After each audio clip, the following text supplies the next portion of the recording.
It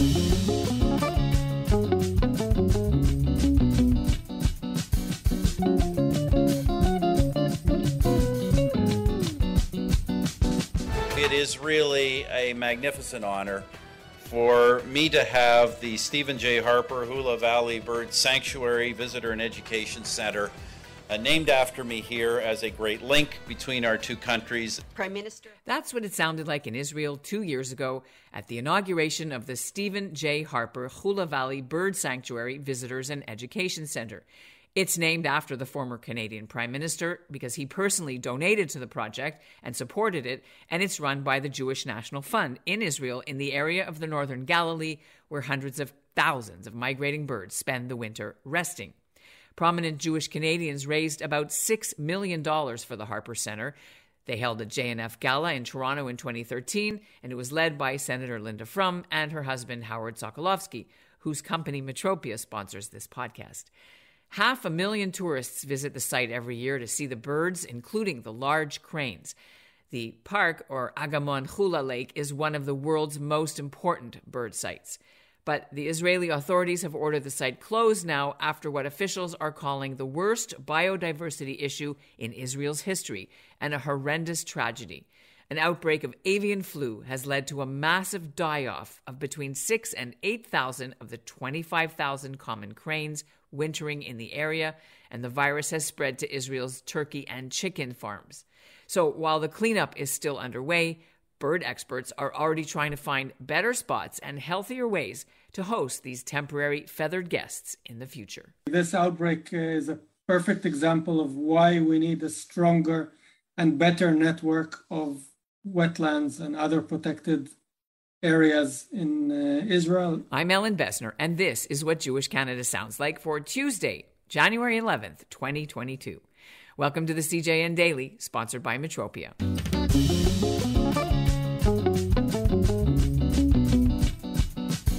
Israel's Hula Valley and Agamon Lake have been a big tourist attraction for birdwatchers since the site was opened in the 1990s.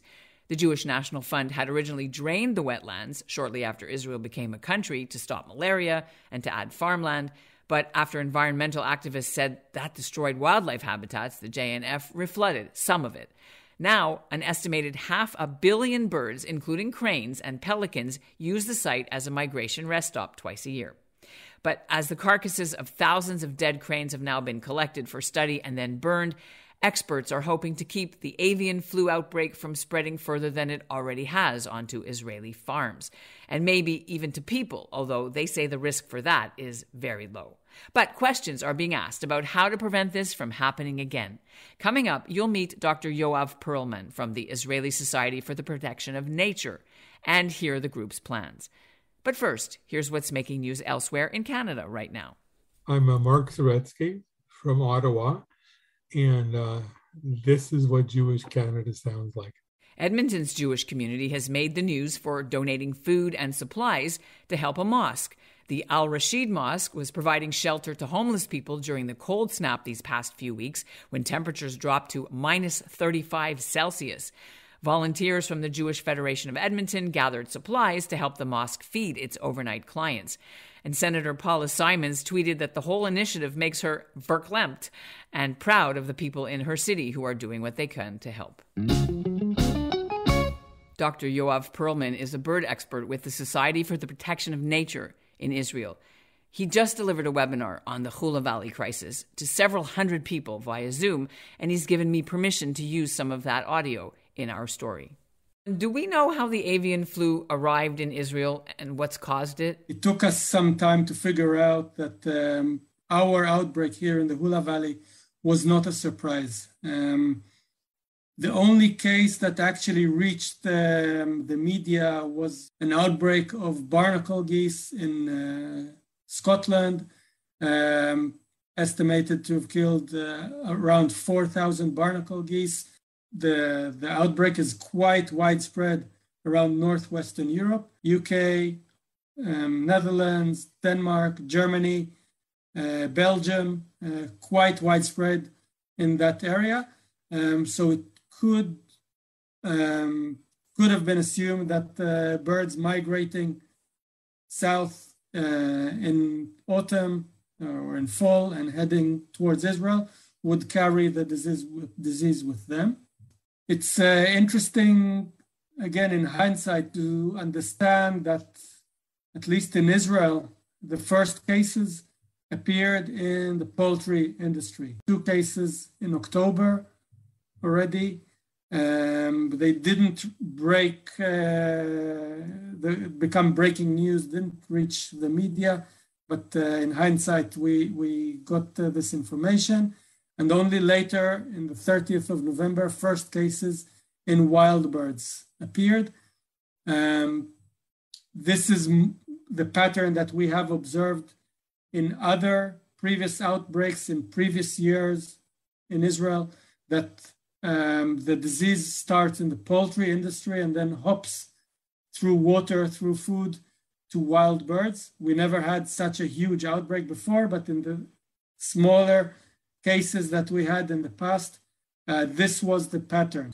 I know that samples of the virus were taken, and I'm sure that they will be analyzed genetically to try and identify the actual source, whether it arrived from wild birds migrating to winter in Israel, or perhaps it arrived from the poultry industry and hopped to wild birds. At the moment, both explanations are plausible, in my opinion. So how did the disease manage to kill so many thousands of cranes so quickly?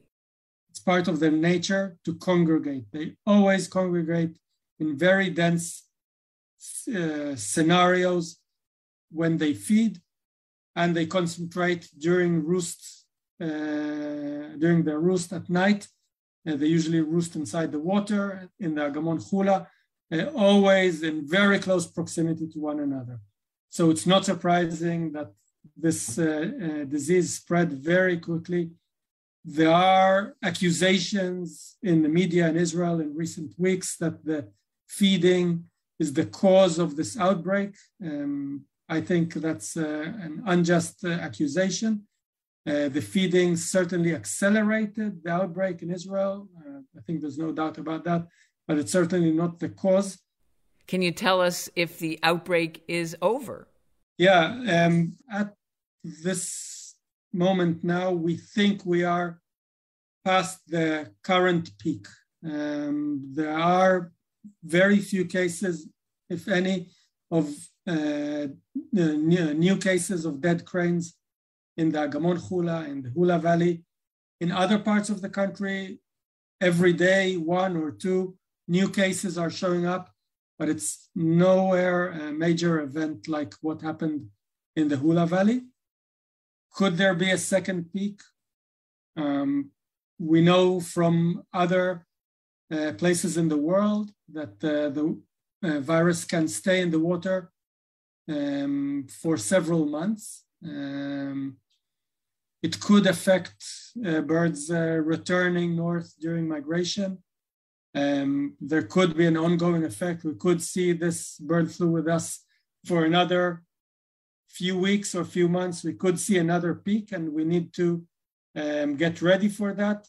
There have been already some important lessons learned about the speed of the response, or the lack of speed of the response of some authorities to start and clearing the dead cranes. I'll just stress the importance of this action, because as long as dead cranes are lying in the water, they increase the infection rate because they continue to spread the virus inside the water. And also they increase the risk for scavengers to feed on the cranes. So I hope that there isn't another outbreak this winter, but if there is, I hope that the authorities will respond faster. Also, one thing that's not happening fast enough is the system of tests to confirm avian flu. What do you think needs to be done, Dr. Perlman, to prevent this from happening again? Nowadays, there's talk and also first action about activities that need to be taken ahead of the migration season and during the rest of the winter. Feeding of cranes in the Agamon Hula continues. It hasn't been stopped, despite some people calling out to stop feeding cranes. I want to remind you why cranes are being fed. If they don't get fed in the Agamon Hula, they will disperse all over the country and spread the disease in a much higher rate in other parts of the country. And they will start causing much more damage to crops, and the conflict will escalate again, and we don't want to reach that state again. So it was decided to continue with the feeding as normal, but in a different method to spread it out more so the cranes will concentrate less, and to start cleaning and sterilizing the feeding areas and the water as much as possible, to reduce the presence of the virus in the soil, in the water, in the Agamon and around it.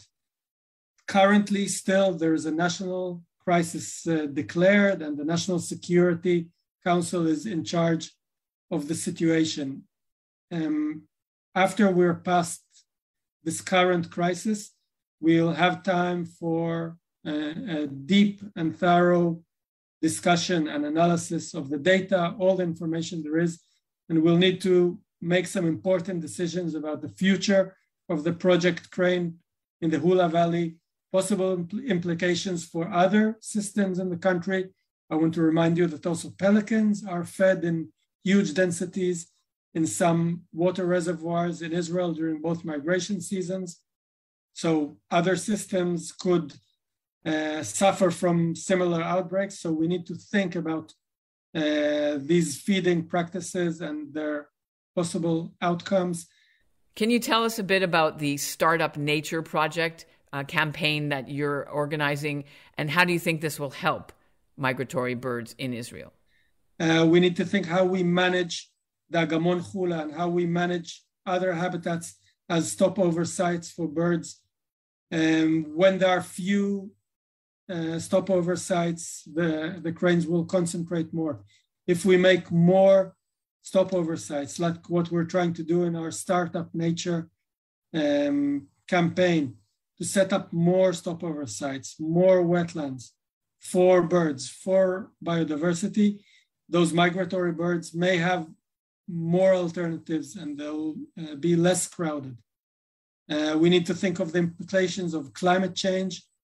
As many of us know, it is expected that with climate change, there will be more and more outbreaks of viruses like COVID, like avian flu. So we need to look into the future and think how to get prepared, how to develop early warning systems, how to improve the communication internationally, globally. That's some of the things that we'll be thinking of. The Canadian branch of the Society for the Protection of Nature in Israel will be hosting a small fundraising gala in May in Toronto. They're looking to raise $11 million to help open and run Startup Nature's 2 new migratory bird resting places in Israel. That should take the pressure off the Hula Valley area. Both sites are on former fish farms, on kibbutzes. One is at Ma'agan Michel near Caesarea, and the other is at Kfar Rupin. A group of anonymous Canadian donors has already pledged $4 million towards the project. We'll put a link in our show notes so you can find out more. And we've put a link to the bird sanctuary in the Hula Valley so you can find out if and when they plan to reopen. We did approach both Senator Linda Frum and the Jewish National Fund of Canada for a statement on the current bird flu situation there. Senator Frum felt she was not informed enough to comment, and JNF referred me to their Israeli counterparts, but we weren't able to reach them in time for this episode.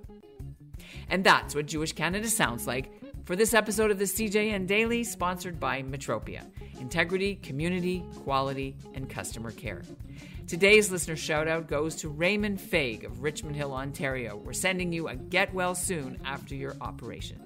And we'll end the episode with a sneak peek at an upcoming show where the first Canadian rabbi to go on deployment with the Royal Canadian Navy, Rabbi Captain Arnold Notek Glogauer of Toronto, will be here to describe his months at sea.